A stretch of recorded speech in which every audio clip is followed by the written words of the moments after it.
Al-Khlasatu. Kana fi sigarihi yar'al ghanama li ahli Makkah.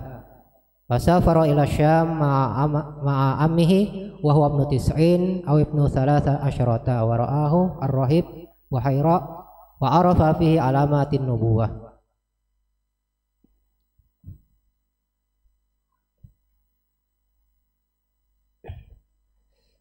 Keringkasannya yaitu halaman 10,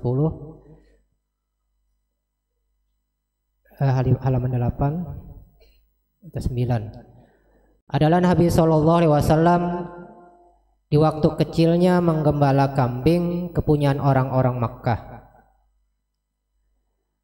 Nabi SAW semasa kecil beliau pernah menggembalakan kambing. Diriwayatkan juga beliau pernah ketika masih di dalam pengasuhan Halimatus Sa'diyah, yaitu di kampung Bani Sa'ad, ketika umur beliau masih di bawah atau sekitar 4 tahunan, beliau pernah menggembalakan kambing ketika itu bersama-sama dengan anak-anak daripada Halimatus Sa'diyah. Kemudian yang kedua kalinya beliau ketika berumur 8 tahunan, semasa beliau dalam perawatan, dalam pengasuhan paman beliau Abu Thalib bin Abdul Muttalib, beliau juga pernah menggembalakan kambing kepunyaan orang-orang ahli Mekah. Salah satu daripada hikmah beliau menggembalakan kambing, salah satunya adalah beliau bersifat berakhlak ringan tangan. Jadi beliau ini tidak merasa karena di dalam asuhan paman beliau masih berusia muda, masih berusia anak-anak, tapi beliau mempunyai sifat ringan tangan. Jadi nggak seperti anak-anak kebanyakan itu pikirannya main dan lain sebagainya. Adapun beliau orangnya ringan tangan dan bersifat tawadu. Dan lagi sifat beliau senang membantu orang lain. Nah, ini diantara sifat beliau, sehingga beliau manakala beliau melihat situasi ekonomi paman beliau, manakala dalam keadaan anak yang banyak ditambah lagi dengan beliau dalam pengasuhan paman beliau, jadi beliau mengetahui bahwasanya Abu Thalib ini bukanlah orang yang kaya raya, bukanlah orang yang dikategorikan mampu, sehingga beliau dengan sadar berusaha untuk meringankan beban paman beliau dan keluarganya, sehingga beliau berinisiatif untuk mencari penghasilan tetapi yang sesuai dengan keadaan beliau. Pertama, keadaan beliau tidak mungkin menjadi seorang pedagang, karena untuk menjadi seorang pedagang memerlukan modal. Kemudian yang kedua, untuk menjadi seorang pedagang ini juga mengajarkan kepada kita, dan dalam pelajaran fikih juga disebutkan untuk sah berjual beli itu salah satu syaratnya harus balik atau mumayyiz, setidak-tidaknya mumayyiz. Jadi baru bisa bertransaksi jual beli. Nah, manakala beliau berumur kurang lebih 8 tahun, beliau melihat keadaan beliau tidak mungkin untuk menjadi seorang pedagang, sehingga beliau mencari suatu usaha yang sesuai dengan keadaan beliau, sehingga beliau melihat salah satu usaha yang memungkinkan untuk beliau kerjakan adalah menggembalakan kambing milik orang lain. Nah, itu hikmah yang pertama, karena memang beliau bersifat ringan tangan dan senang membantu orang lain dan menyesuaikan dengan keadaan beliau. Kemudian yang kedua, hikmah beliau menggembalakan kambing, sebagaimana sudah kita sebutkan, karena salah satu kebiasaan nabi-nabi terdahulu sebelum beliau itu menggembalakan kambing, sehingga beliau pernah menyebutkan dalam salah satu hadis bahwasanya tidaklah diutus seorang nabi melainkan menggembalakan kambing. Kemudian berkata salah satu sahabat, "Engkau bagaimana wahai Rasulullah?" "Bahkan aku," kata Rasulullah SAW, "bahkan aku menggembalakan kambing untuk mendapatkan upah beberapa qirot daripada kambing-kambing milik penduduk Mekah." Nah, diantaranya juga salah satu hikmah menggembalakan kambing, para nabi-nabi sebelum beliau dan beliau menggembalakan kambing. Ini disebutkan beberapa ulama, salah satu hikmahnya bahwasanya menggembalakan kambing itu adalah suatu modal, suatu cara, suatu training, pelatihan untuk bisa memimpin daripada umat beliau, umat-umat para nabi. Karena kenapa? Kambing ini salah satu sifat daripada kambing itu biasanya makannya lambat. Jadi diantara manusia ini kan macam-macam. Diantara manusia ini kan ada yang lambat untuk menerima pemahaman, lambat untuk menerima ajakan daripada seorang nabi ataupun rasul, sehingga begitu mereka mengalami pengalaman dalam menjaga, merawat kambing, menggembala kambing, maka para nabi dan rasul juga akan terbiasa menghadapi daripada umat-umat beliau yang lambat, yang sulit untuk menerima daripada dakwah seorang nabi ataupun rasul. Kemudian yang kedua juga salah satu sifat kambing itu disebutkan bahwa masing-masing kambing itu beda. Jadi ada yang misalnya pengarahannya seperti ini dengan cara A, kemudian yang kambing yang kedua dengan cara yang lain. Jadi dengan cara masing-masing yang berbeda. Nah, begitu juga manusia. Itu manusia mempunyai sifat yang berbeda-beda. Misal orang yang daripada orang kaya misalnya. Nah, itu bagaimana cara mengajak, cara berdakwahnya seorang nabi ataupun rasul. Kemudian terhadap orang yang miskin misalnya. Kemudian kepada seorang yang berpangkat. Bagaimana? Nah, itu mereka dapatkan pelatihannya manakala para nabi ataupun rasul menggembalakan kambing.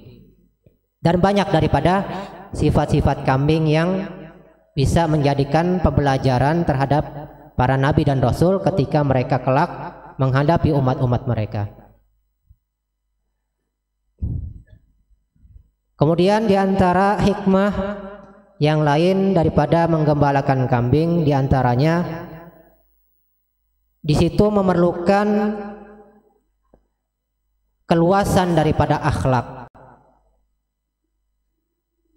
dan luasnya hati. Jadi untuk menggembalakan kambing itu harus mempunyai sifat yang lambat marah. Kalau sebentar-bentar marah itu sama kambing, ya udah kabur kambingnya kemana-mana. Begitu juga dalam menghadapi umat-umat para nabi dan rasul, maka mereka harus bisa menghadapi umat-umat mereka dengan sabar, dengan lambat marah dan lain sebagainya daripada sifat-sifat yang mereka perlukan dalam menghadapi umat-umat mereka. Dan lagi sifat yang diperlukan ketika menggembalakan kambing itu adalah perasaan syafaqah atau apa nama bahasa ininya, faham, cepat paham. Oh, ini maksud si kambing ini yang dia perlukan, misalnya haus kambing ini. Jadi punya apa namanya,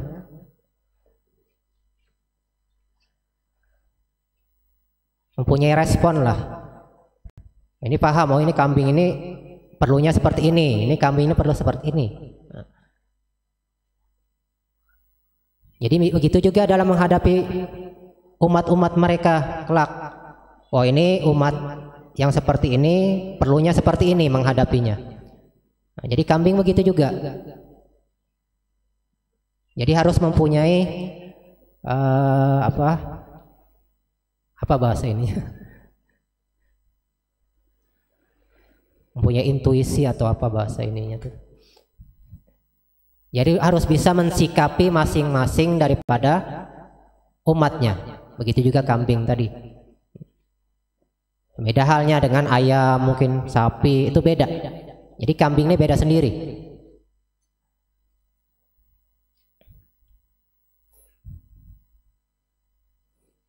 Nah, itu diantara hikmah-hikmah ataupun keringkasan bagaimana seorang nabi menggembalakan kambing dan apa yang didapatkan daripada hikmah-hikmah manakala seorang nabi itu menggembalakan kambing. Nah, kemudian yang kedua, beliau sallallahu alaihi wasallam berlayar ke negeri Syam bersama pamannya ketika berumur 9 tahun atau 13 tahun. Kemudian beliau dilihat oleh seorang pendeta yang bernama Buhaira. Dan Buhaira ini mengenal tanda-tanda kenabian yang ada pada diri Nabi sallallahu alaihi wasallam. Nah, di sini juga kita dapatkan keringkasan ataupun hikmah bahwasanya Nabi kita sallallahu alaihi wasallam tadi sebagaimana kita sudah sebutkan, beliau orangnya ringan tangan dan tidak mau memberatkan orang lain, sehingga manakala diajak oleh paman beliau untuk melakukan perjalanan untuk berdagang ke negeri Syam, beliau dengan senang hati mengikuti ajakan paman beliau. Nah, di sini juga menjadikan suatu kebiasaan dan menjadikan panutan bagi kita bahwasanya seorang nabi ataupun rasul, walaupun mereka sudah dijamin oleh Allah Subhanahu wa taala kehidupan mereka, tetapi mereka dengan sifat tawadu masih mau berusaha bekerja untuk mendapatkan penghasilan, walaupun mereka menyadari bahwasanya rezeki itu datangnya daripada Allah Subhanahu wa taala. Tapi ini sebagai pembelajaran bagi umat-umat mereka. Sebagaimana sabda Nabi sallallahu alaihi wasallam bahwasanya tidaklah memakan seseorang yang lebih baik dibandingkan daripada dia memakan hasil daripada jerih payahnya sendiri atau hasil daripada tangannya sendiri. Sebagaimana Nabi Daud alaihissalam, beliau memakan hasil daripada usaha beliau sendiri, sekalipun beliau seorang raja, tapi beliau membikin baju rantai, membikin peralatan untuk senjata-senjata, kemudian beliau jual, hasilnya beliau makan, sisanya beliau jadikan untuk fisabilillah. Nah, itu adalah salah satu pengajaran daripada Nabi dan Rasul, bagaimana mereka mengajarkan umat-umat mereka untuk jangan berbangku tangan semata-mata mengharapkan pengasihan daripada orang lain. Nah, jadi tetap berusaha untuk menghasilkan usaha daripada tangan mereka sendiri. Nah, kemudian kesimpulan yang kita dapatkan bahwasanya Nabi kita Shallallahu Alaihi Wasallam itu sudah diberitakan kelahiran beliau, sifat-sifat beliau, ciri-ciri beliau, silsilah beliau, semua hal yang berkaitan dengan diri beliau itu di dalam kitab-kitab yang terdahulu, baik di kitab Taurat ataupun Injil, itu sudah disebutkan sebelumnya. Bahkan pernah ditanyakan oleh Sayyidina Umar ibn Khattab kepada Abdullah bin Salam, "Wahai Abdullah bin Salam, bagaimana kalian mengenal Nabi Shallallahu Alaihi Wasallam?" Kami mengenal Nabi Shallallahu Alaihi Wasallam itu lebih mengenal sosok beliau dibandingkan anak kami sendiri. Kenapa? Kalau anak kita, kata beliau, itu kita tidak tahu apa yang dikerjakan oleh ibunya. Jadi bagaimana apa yang dikerjakan ibunya, misalnya. Terus bagaimana kehidupannya, begitu juga si anak. Bagaimana kehidupannya, bakal tinggal di mana, bakal wafat di mana, lahir di mana, itu tidak diketahui. Sedangkan Nabi Shallallahu Alaihi Wasallam itu semua disebutkan secara rinci di dalam kitab-kitab terdahulu. Bahkan silsilah beliau sampai ke atas itu sudah disebutkan ciri-ciri daripada nasab beliau. Kemudian siapa saja kawan-kawan beliau, terus bagaimana ataupun tanda-tanda ketika beliau dilahirkan itu sudah disebutkan. Misalnya api yang tidak pernah padam ketika beliau lahir itu padam, dan lain sebagainya daripada ciri-ciri atau tanda-tanda lahirnya beliau itu sudah disebutkan semuanya. Bahkan di mana beliau lahir, di mana beliau berhijrah, di mana beliau wafat, itu sudah disebutkan di dalam kitab-kitab sebelumnya. Nah, itulah yang bisa kita dapatkan daripada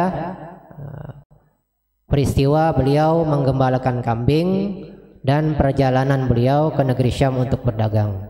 Nah, mudah-mudahan kita mendapatkan hikmah, mendapatkan pelajaran daripada apa yang kita dapatkan pada malam hari ini. Mudah-mudahan kita mendapatkan manfaatnya. Kurang lebihnya mohon maaf. Walafu minkum wallahu subhanahu wa ta'ala alam.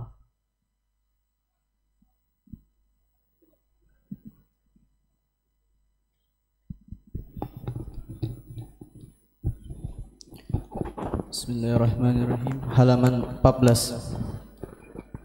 Bismillahirrahmanirrahim. Radhiyallahu ankum.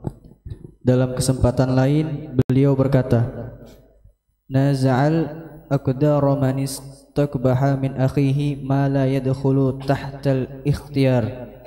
Artinya, dinamakan menentang takdir jikalau seorang memandang buruk dari perlakuan saudaranya yang berada di luar kendalinya.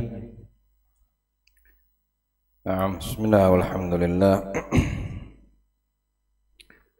wa sallallahu wasallam ala sayyidina rasulillah Muhammad bin Abdillah wa alihi wa sahbihi wa man wala wa la hawla wa la quwata illa billah. Rabbi syrah li sadri wa yassir li amri wahlul 'uqdatam min lisani yafqahu qawli.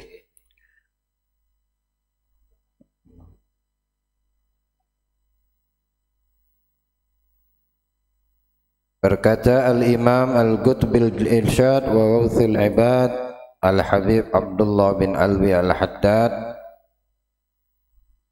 masih di dalam pembahasan kemarin malam, man lam yadfa anhul faqr